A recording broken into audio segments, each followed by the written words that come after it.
If you drive a GM vehicle, this is something that you probably need to think about. When was the last time that you changed your engine air filter?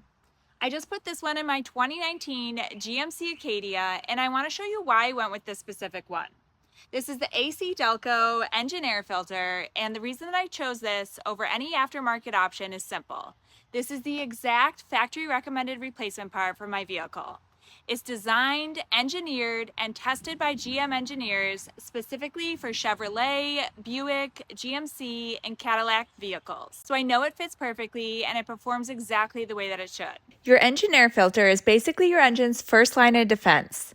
It traps airborne particles like dust, pollen, and debris before they ever get a chance to enter your engine.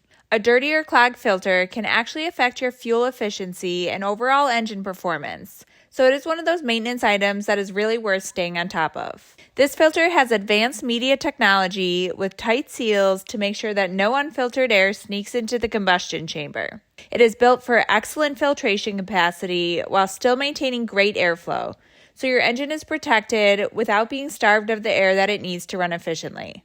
Installation was really simple and straightforward. It fits right into place, which is exactly what you'd expect from a true OE part. Keeping up with basic maintenance like this is one of the easiest ways to protect your investment and keep your vehicle running the way that it should. If you drive a GM vehicle and you're due for an engine filter change, this is the one that I would go with every time. Just make sure to check your VIN using the confirm fit tool on the page to make sure that it's the right match for your specific vehicle. Your engine will thank you.